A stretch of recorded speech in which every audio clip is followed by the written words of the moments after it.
Okay, so in order to be able to do today's topic, first we want to make sure that everyone is comfortable with the order of operations, which is something you've seen in previous classes.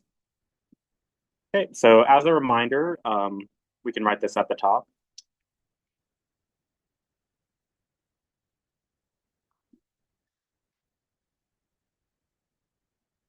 Okay, so the very first thing you do is you do anything inside parentheses.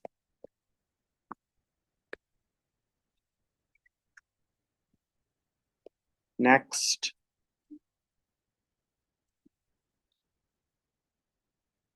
you handle any exponents. After that,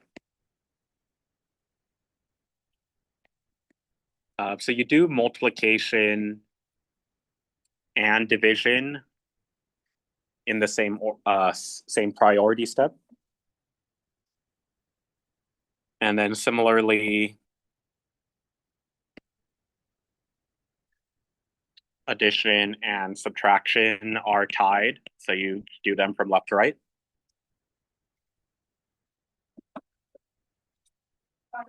Again, it's fine. Just make sure it's silenced, please. Okay. Yeah. Okay. So, yeah, some of you were probably taught PEMDAS as a way to remember this, which is helpful, but it's just important to understand again that multiplication and division are tied. It's not multiplication first. It's whatever is further left. Same thing with addition and subtraction. Whatever is further left is the first thing you do. Okay, so down here we have a few very similar problems, but they are, all a little bit different. That's on purpose. So I want you to simplify for the first four. I want you to combine these into a single number. Okay, and then evaluate. Just a reminder, that means you substitute that number in for x, and then you simplify. Okay, so let's go ahead and have everyone take a couple of minutes and try to do these 8 problems. Okay. And again, many of the problems look similar, but one small difference can make a big change in the answer. So yeah, go ahead and give it a try, please. Let's go ahead and okay, look at this. The first problem does not have any parentheses, so we skip the top row, right? Now we do have an exponent. So the important thing to understand is the exponent only affects the closest thing. So it doesn't affect the negative sign, it only affects the 3. Okay, so this negative sign is still there.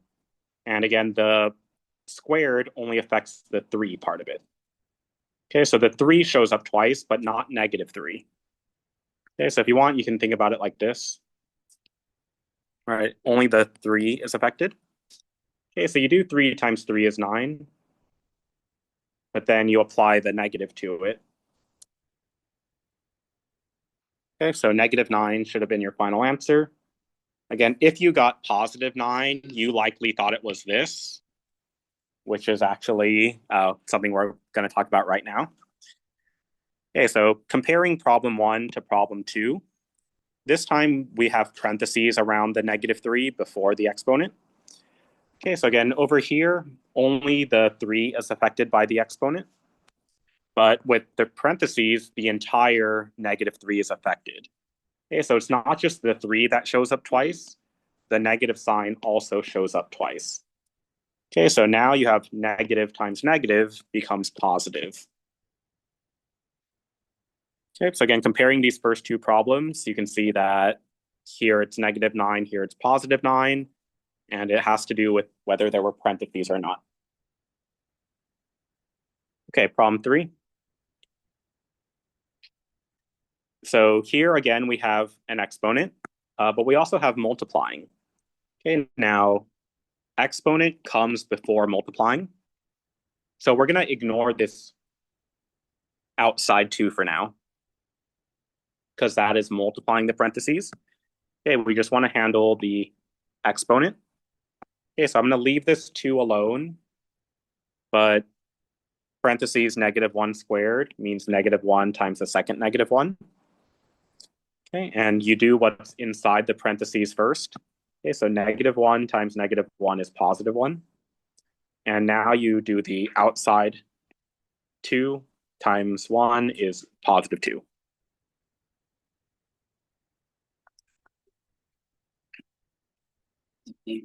Okay, so problem 4. Again, you would do parentheses first, but there's only a single number inside the parentheses. There's no calculations to be done. So we move on to exponent. Again, ignore the -4 for now. Exponent comes first. So leave the -4 alone. 1 to the power of 2 means 1 times the second one.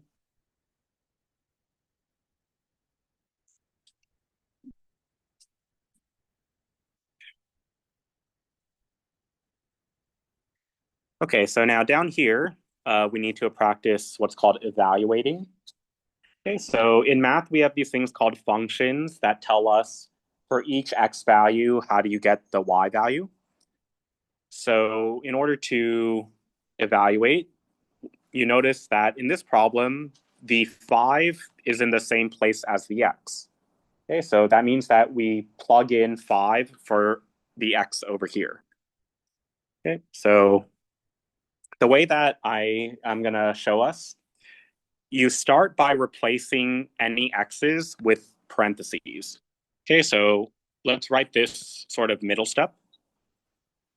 Okay, so again, all I did from here to here was I replaced the x with a big empty parentheses. Okay, and now I can fill in that parentheses with the value from the problem. Okay, so for this problem, it's a 5. Okay, and now we do it the same way as the first 4 problems, right? The negative sign for this problem is not affected by the exponent. So you leave the negative on the outside. On the inside, you multiply 5 by a second 5.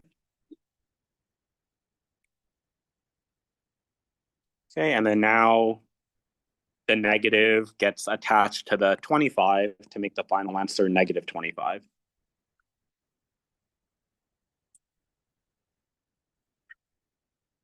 Okay, so same thing for problem 6. Replace the x with parentheses, keep everything else, so keep the exponent on the outside. Again, for this problem, the x value is 5, so we plug that in. Okay, so the squared affects the 5, meaning you have a second 5. 5 times 5 is 25. There's nothing out front, so the 25 is just the answer.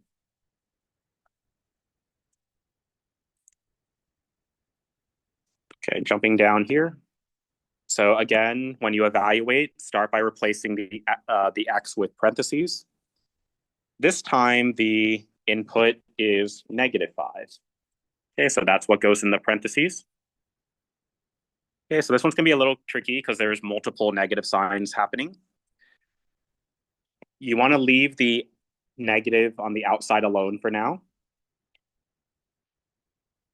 And then the squared affects the parentheses -5. So the negative does show up a second time.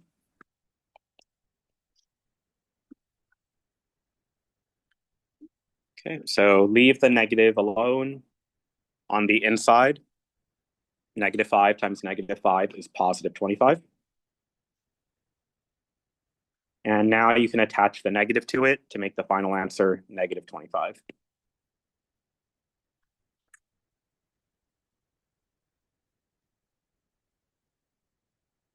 Okay, last one. Again, remember I made a typo on the worksheet, so it's supposed to say just regular x squared. So pretend there was no negative. Okay, same way as always, start by replacing the x with parentheses and keep anything else. This time it's a -5 that fills in the parentheses. Okay, so there's nothing in front to worry about. but because of the parentheses, the squared affects the entire inside, including the negative. So the -5 shows up twice. So since you have -5 times another -5, that makes the final answer +25. Okay, so we're going to be doing this several times per problem today. So yeah, understanding the order of operations and how to use parentheses and keeping track of the negatives, that's going to be necessary in order to get the correct answers. Okay, so again, even just a missing negative sign completely changes the number. So please let me know if there were any of these that you weren't able to understand. Again, you're not going to be able to do the next part without fully understanding what it means to evaluate and how to apply the order of operations.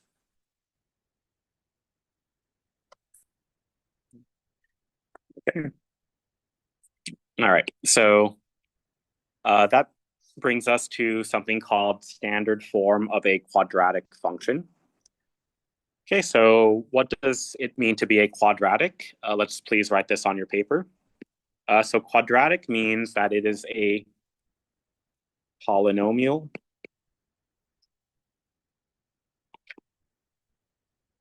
of order 2. Okay, so remember we studied different types of polynomials in Unit 1. We learned like trinomial, binomial, monomial, but we also learned about order. Okay, so quadratic means that the order is exactly 2, not 1, not 3, not 0, exactly 2. Okay, so if it's a quadratic function, then it can be written like this. Ax squared plus bx plus c. Right, so this is order 2, right, because the biggest exponent is 2. You don't combine this 2 with the invisible 1 over here because these two things are separated by a plus sign, right? There's nothing between them. Or there's a plus sign, so they don't multiply, sorry. Okay, so standard form is just one of several forms we'll be learning. It turns out every form has certain advantages. That's why we want to learn different ways of representing the data so that we can get all the easy parts out of each. Okay, so always A will be whatever number is the coefficient of the x squared. B will be the coefficient of x to the invisible first power. And C is the constant, the term with no variables. Okay, so what we're going to do is for this next section, convert into standard form if necessary, meaning some of them are already in standard form. And then we're going to identify A, B, and C. Okay, so X is going to stay in the answer, but A, B, and C will be replaced with regular numbers. Okay, so looking at problem 1 together, this is not in standard form because standard form doesn't have any parentheses, right? This one clearly does. Okay, so in order to get rid of the parentheses, we need to do the multiplication. Right here, the parentheses touch with no symbol, so it means to multiply. Okay, so again, you can either draw the arches or you can do the box. This time I feel like doing the box. Okay, so one side will have the 2x minus 1 terms. The other will have the x and the plus 3 terms.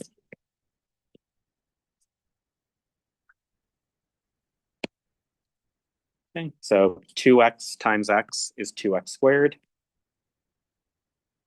-1 times x is minus x. 2x times positive 3 is plus 6x. And then positive 3 times -1 is minus 3. Okay, we take those 4 inside boxes and we write them sideways in a row. Okay, so even though this started as a multiplication problem, it's now an addition and subtraction problem. Yeah. Oh,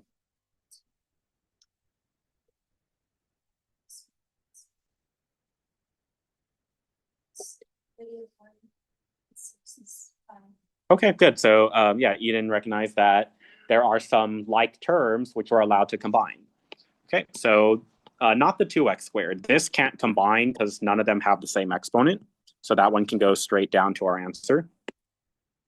But yes, Eden recognized that these two terms in the middle have identical x to the invisible first powers. Okay, so again, if it helps you, you can temporarily write 1 in here. So negative 1x plus 6x. So if you owe $1, then you gain $6. You have to pay back the dollar you owed first, but then you still have 5 left over, right? So since you gained money, since you still have money, you have a positive 5x. And then the minus 3 can't combine because those have x's. Okay, so this is the standard form, right? The form without any parentheses. And now we want to identify A, B, and C. Okay, so A is whatever's in front of the x squared. So for this problem, it's the 2. B is whatever is in front of the x to the invisible first power. So for this problem, B is 5. And then C is the constant at the end. So make sure here that you don't say 3. You have to include the negative sign. C would be negative 3.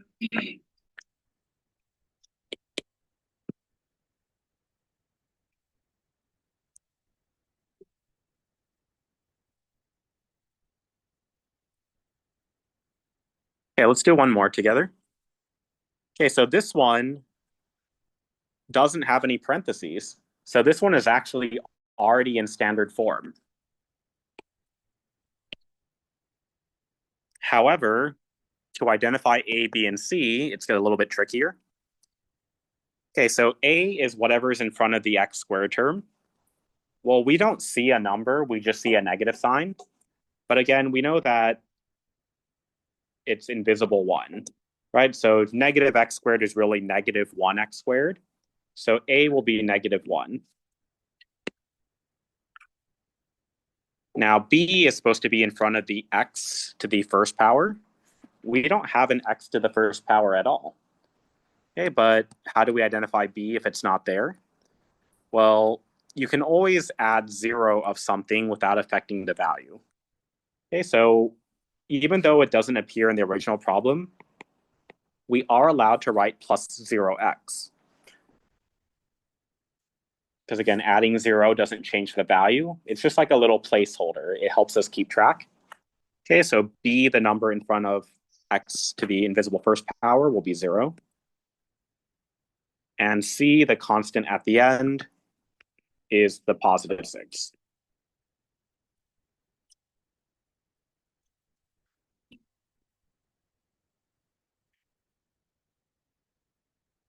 Okay, so now that you have 2 examples, please try the third and fourth problems in this row. Okay, so again, first, if there are parentheses, you need to multiply it out until there's no more parentheses. And then after you've done that, identify A, B, and C. Okay. All right. Okay, so problem 3 is not yet in standard form because, okay, thank you. Problem 3 again was not in standard form because it has parentheses, right? We can't have any parentheses. So to use up the parentheses, we need to do the multiplication. The 3x is multiplying the parentheses x plus 4. So again, you can either draw it like this, right? Or you can draw the arches. So I'll do the arches this time. 3x times x is 3x squared. And then 3x times plus 4 is plus 12x. Okay, so this will be the standard form. So A in front of the x squared is 3. b in front of the x to the first is positive 12. Okay, and c is a little bit tricky here. We don't have a constant, but again, if you are missing a term, you're always allowed to add 0, all right, because that doesn't change the value. So c for this problem would be invisible 0. Okay, so yeah, I know it's confusing. Sometimes it's invisible 1, sometimes it's invisible 0. Here, since we're adding, it's invisible 0. If you added 1, that would change the value. Okay, so that's the second half of the problem. Okay, and then question 4, we again need to get rid of the parentheses. So this time the exponent means we need to write the parentheses twice. And then we need to distribute it out.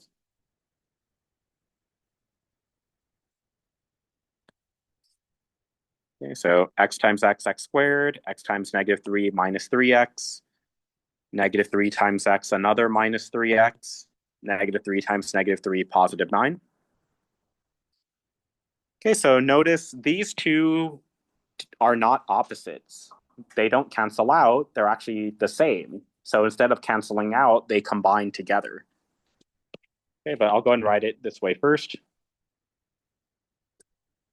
Okay, so you already owed $3, and then now you owe another $3.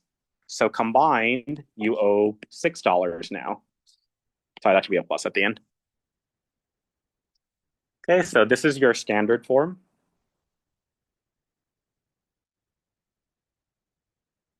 And then A, B, and C. A in front of the x squared term would be invisible 1, right? 1x squared. B in front of the x would be negative 6. And C, the constant, is positive 9.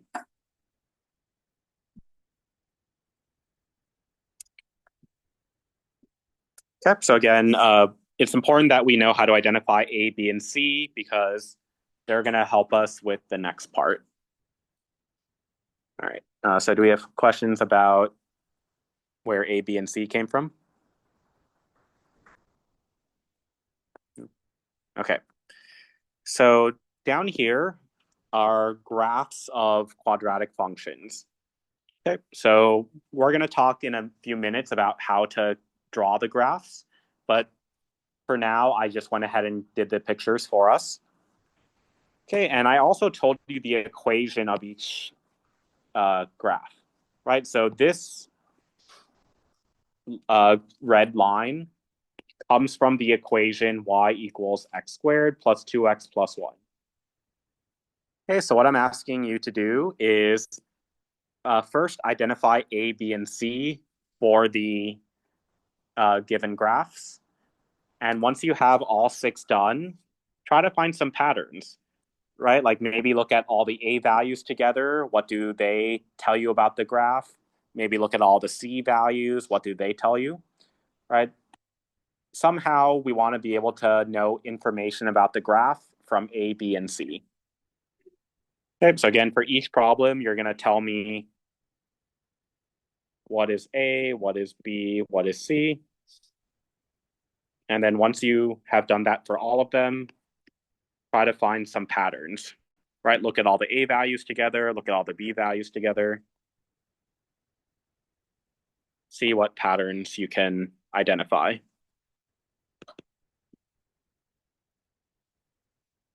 Okay, again, the equations are printed on the graphs themselves. All right, so go ahead and take a minute or so and identify A, B, and C. And again, try to find patterns. For this one, you've got invisible 1x squared, then positive 2x, and positive 1 for your C. For the top middle, okay, so you've got negative 1x squared.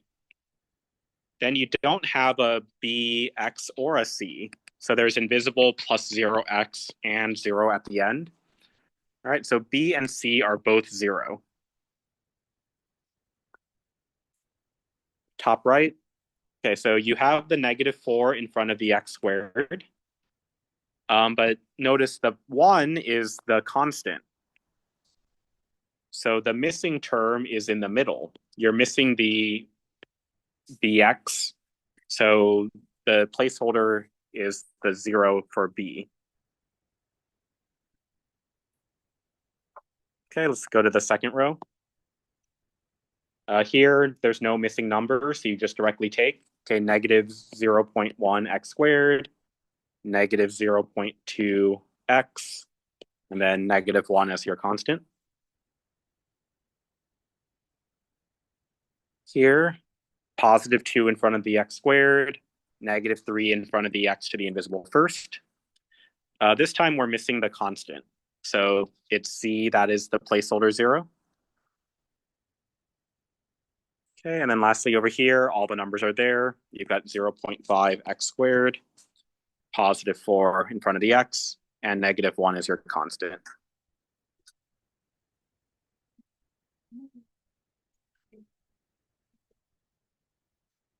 Okay, so make sure you have all these numbers correctly written down.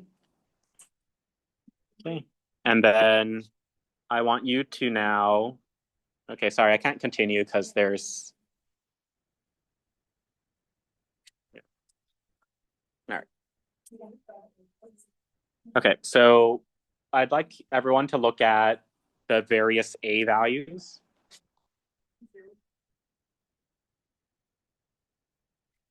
Okay, and then now I want you to look at the curves, the graphs that were drawn. Right? Certain of these curves have things in common, right? Some things are different. So see if you can find a connection between the number of a and how the curve looks. Okay, so I can't really say more than that without giving it away.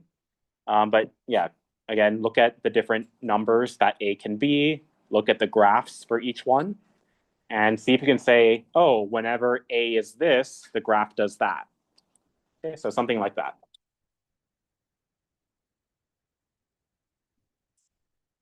Pattern.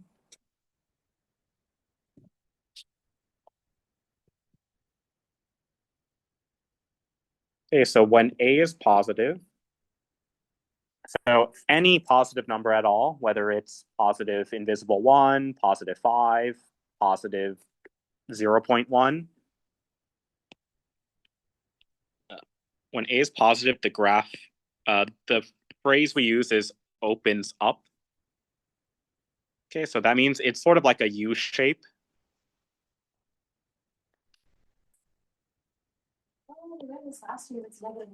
Okay, good. I'm glad you've already seen that.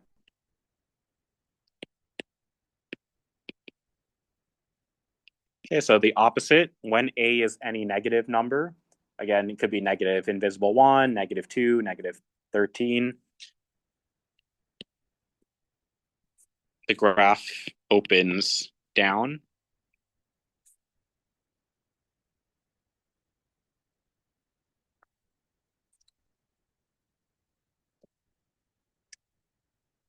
Okay, so this is going to be extremely helpful to us because when we start sketching the graphs ourselves, we can instantly know from the a value if the two ends are supposed to point upwards or if the two ends are supposed to point downwards. All right, it's actually very common for students to make a mistake and they point the wrong way. So by just checking if a is positive or negative, you can quickly determine if the graph is in the correct direction. Okay, so any questions about what this first pattern means?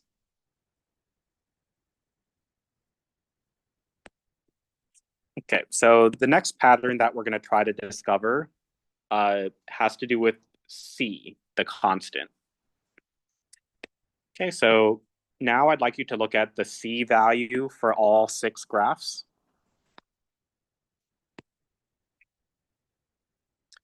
Okay, and then look at the graph itself. Right, so somehow these numbers, the zeros, the ones, the negative ones, somehow they are represented on the graph. Okay, so again, look at this first problem. The c value of 1, how do you see the 1 shown in the graph? Right, and how do you see the 0 shown in this graph? and so on.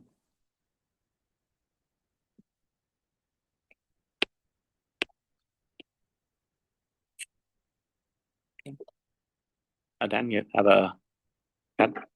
Okay, so Aden said that the C is the y-intercept, meaning where the graph touches the y-axis, the vertical one.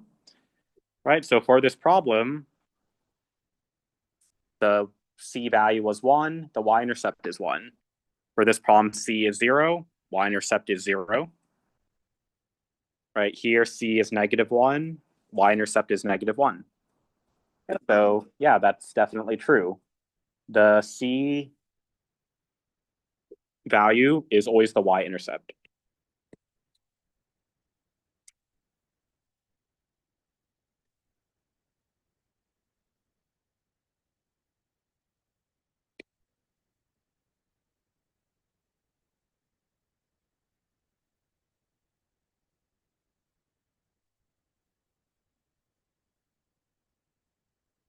Okay, and there's one last thing to notice.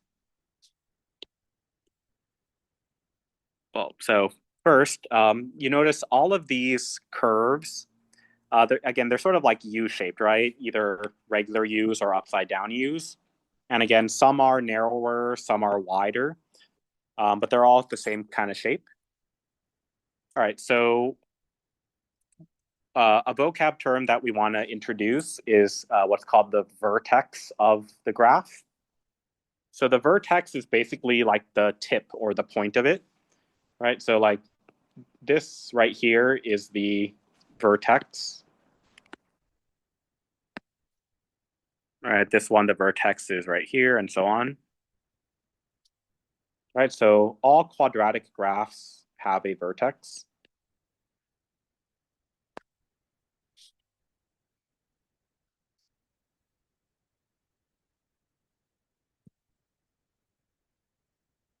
And the other two have the same thing, but I just don't have room to show it all.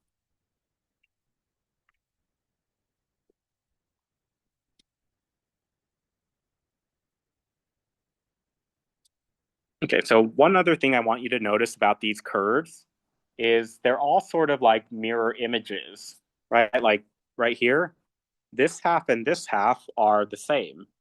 And same thing down here, this half and this half are the same, right? You never have something like this where one side is different from the other. It's always a mirror image, right? This half and this half, this half and this half. Okay, so that means that we can always draw what's called an axis of symmetry that will cut the graph in half.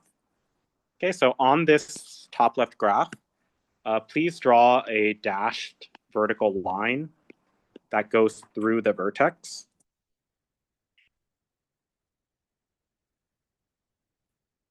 Okay, so for me, it's in pink. Okay, so hopefully you see how this dashed line perfectly cuts the curve into two equal halves. Again, this half and this half are mirror images of each other. Okay, so this dashed pink line is called the axis of symmetry.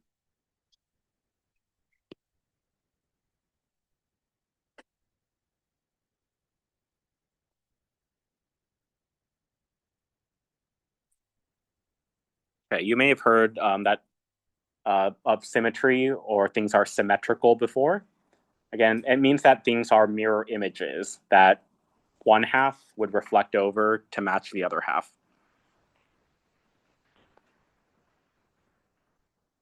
Okay, so the axis of symmetry can be in different places. For the next problem, that one overlaps the y-axis, right? It's right in the middle.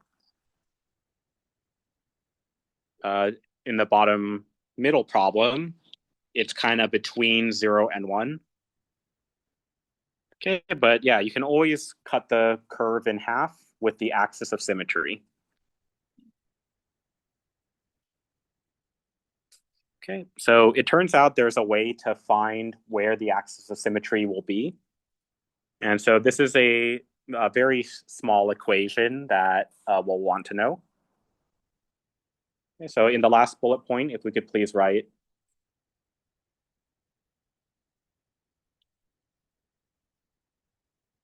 the axis of symmetry, which goes through the vertex.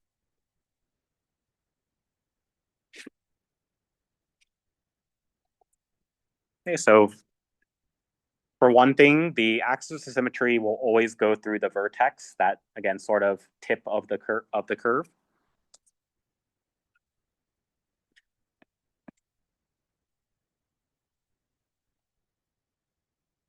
Okay, and then another vocabulary term that we'll be using is parabola, Parabola. So the parabola is the name for the shape of this curve. Okay, so yeah, up until now, I've just been saying curve. The specific name for the graph of a quadratic is called a parabola. Okay, so again, this is a parabola, this is a parabola, this is a parabola, and so on. Okay, so the axis of symmetry, which goes through the vertex and cuts the parabola in half.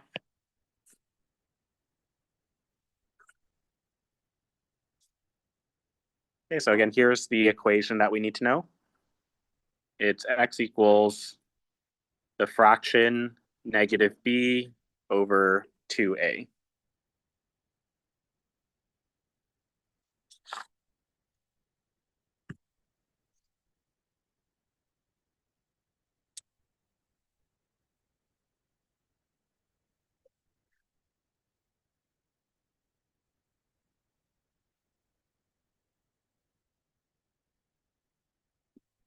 Okay. So on this front page, right, we sort of found patterns in how the equation connects to the shape of the graph. The last thing we're going to do is learn how to draw the actual graphs. Okay, so let's go and turn to the back, please.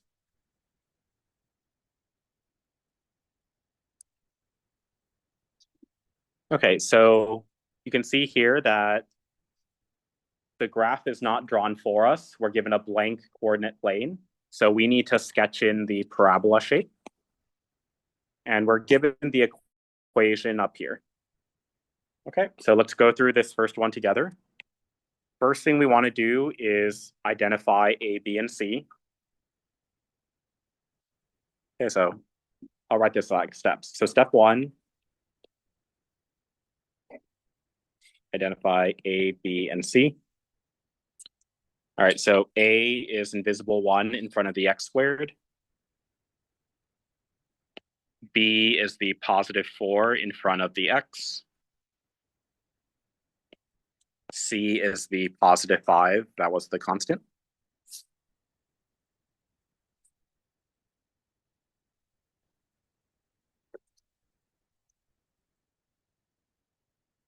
Okay, now that we know those, step 2.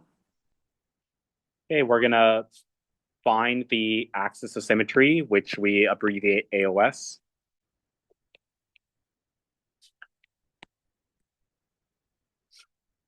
And again, the equation that we'll be using a lot that eventually you'll have memorized is x equals the fraction negative b divided by 2a.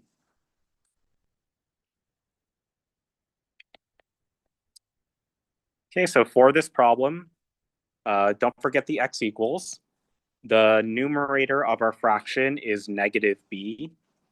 Okay, so we put the negative in front of the b value. And then the denominator is 2 times a, which in this problem is 1. Okay, so 2a means 2 times a. So for this problem, since a is 1, it becomes 2 times 1.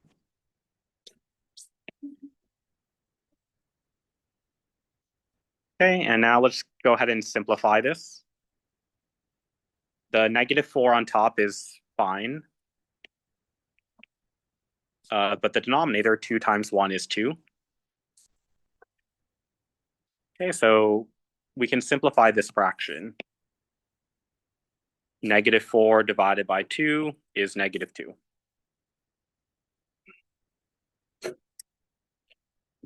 Okay, so x equals -2 is what we call the axis of symmetry.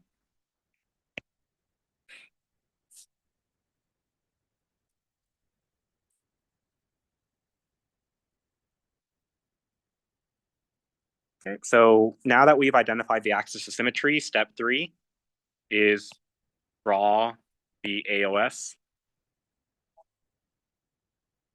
Okay, so we need to draw it through the x value of -2. Okay, so for our class, it's always going to be a vertical axis of symmetry. That's how all our parabolas are going to be. Okay, so let's jump down to the graph here. Right, so we know x values are left and right. So the x value of -2, right, here's -1, here's -2. But it's not just one point. The axis of symmetry is an entire line, right? It's this entire dashed line. Okay, so what we're going to do is draw a dashed vertical line that goes through -2.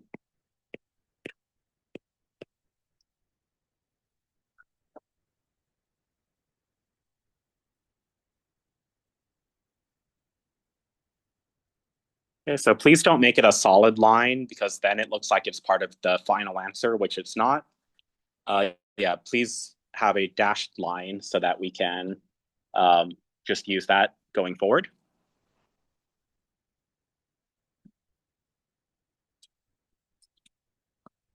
Okay, and then just so we don't forget, I'll go ahead and label it up here, right? So the axis of symmetry, again, we can abbreviate it AOS, is the equation x equals -2.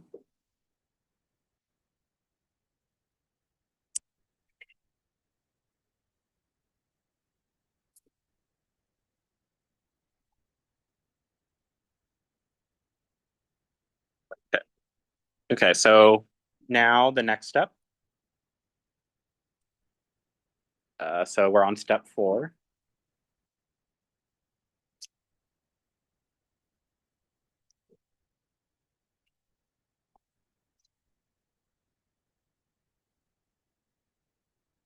Okay, so you're going to use whatever number you got from the previous step in this problem -2. You're going to use that x and uh, two numbers on each side. Okay, so that probably sounds confusing, but I'll explain what it means.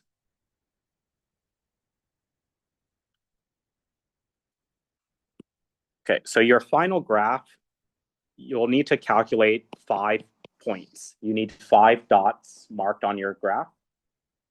Okay, so your middle number will always be the axis of symmetry number, which for this problem is -2. Okay, so in the middle row, the third one, please put -2 as the x value.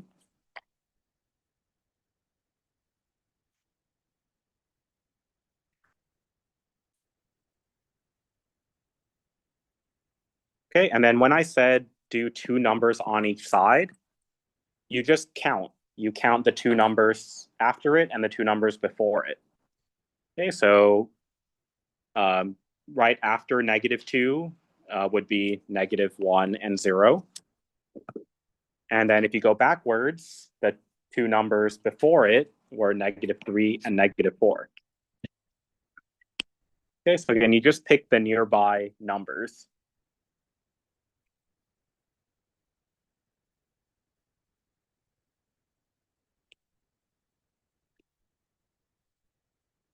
Okay, and then our very last step.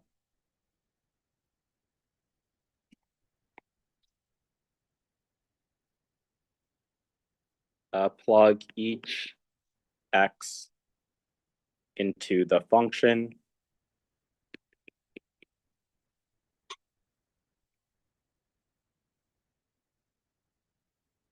And simplify to get y.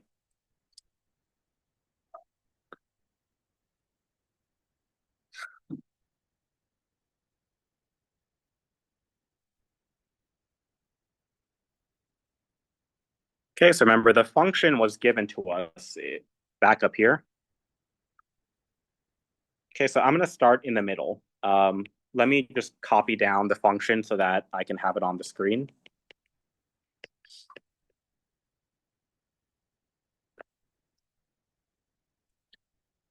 Okay, so this function tells us for any x value, what you do to get the y value. Okay, so let's, as we did on the warm-up, in order to calculate the x value of -2, we start by replacing all x's with parentheses. Okay, so instead of x squared, it's parentheses squared. Instead of plus 4x, it's plus 4 times parentheses. And you do leave the plus 5 the same because there's no x there. Okay, now we fill in all parentheses with that chosen x value.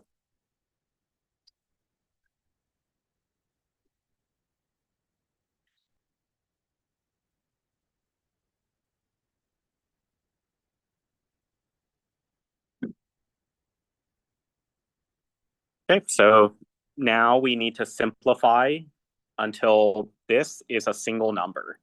Okay, we need to do all the operations. Okay, so first comes parentheses. We do have parentheses, but there's just a single number inside. There's no math to do. So next up is exponent. Okay, -2 to the power of 2. Very good. Because the negative is inside, -2 times the second -2 becomes +4. Okay, now over here, you have +4 times -2. That would become -8. All right, so there's two things left to do. We've got one subtraction and one addition. So what we need to remember is that addition and subtraction are tied, right? Even though in PEMDAS it sounds like A comes before S, in actuality, they're tied. So first you go from left to right. So the leftmost thing is 4 minus 8 is -4. You just keep the plus 5. And then you do -4 plus 5 is +1.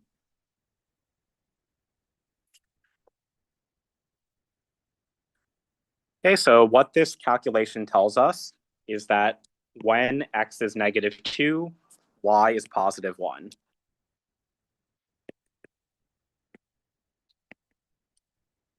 Okay, so that tells us put a point at -2, 1.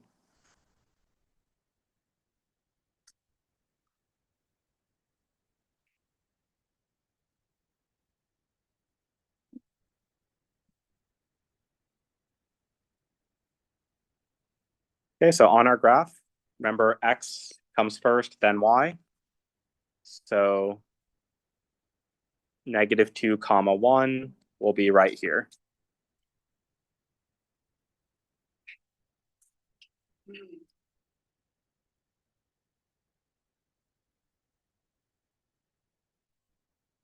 Okay, so any questions on how we got that first point? Okay. So now we just need to repeat. So let's move to the next x value of -1. Okay, so it's going to be the exact same thing we did before, but instead of plugging in -2s, we plug in -1s.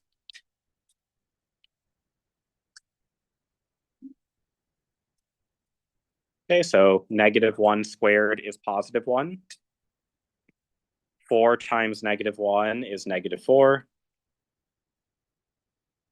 Yeah. Oh, okay. Yeah, let me give you this.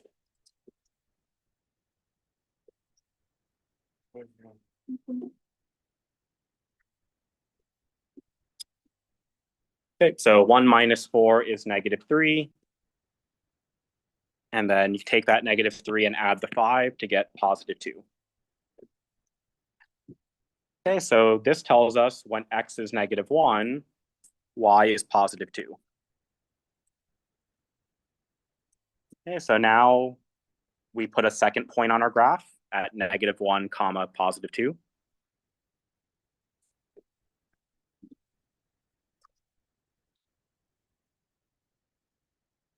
Okay, so now I'm going to show you a nice pattern that's going to save us a lot of work, right? Because I'm sure it seems like this is going to take forever, right? We still have, it seems like 3 boxes to go, but we can use the patterns we found on the front page. Okay, so like if I go back up here for a second, notice that this point is the mirror image of this point, and like this point is the mirror image of this point. So they always come in pairs. So if you know one of them, you know it has to have a pair on the other side. Okay, so let's look at our graph. Right, this point is on the axis, so it doesn't have anywhere to go. But this point needs a pair. Okay, so right now the point is, it's 1 unit to the right of the axis of symmetry. So it needs a pair an equal distance to the left. Okay, so there has to be a point right here to be the mirror image of the first point. Okay, so we don't need to do any math. That point just comes for free. Okay. So next, again, it seems like we have to do another calculation, but we can use the pattern that Adan showed us, right? Which is that the C value is the y-intercept, right? Whatever number C is, that's the y value where it touches the y-axis. Okay, so for looking back at the starting equation, from the very beginning, we know that this is the y-intercept. Okay, so on the y-axis, let's put a point at 0, 5. Okay, so here's our y-axis, 0, 5.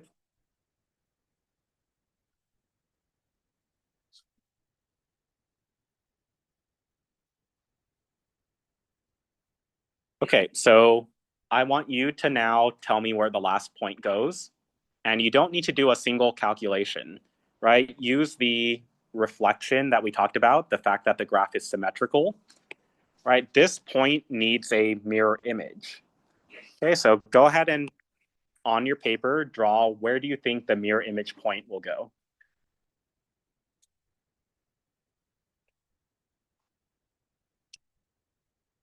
Okay, so the current point is 2 units to the right of the axis of symmetry. So the mirror image needs to be 2 units to the left. It needs to be an equal distance away.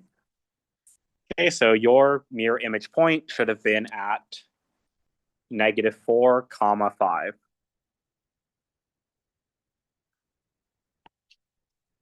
Okay. So even though we now have 5 points, we only had to do 2 actual calculations. Yeah, it saves us a lot of work. Okay, the final graph though is not quite complete yet. We need to just draw in the curve. Okay, so again, it's always going to be like either a U or an upside down U. In this case, we can tell it's a regular U. Okay, so it'll look something like this, right? You got to go downward to hit these points, but then you have to swing upward to hit these points. Okay, and then we do need to get in the habit of drawing arrows on both ends.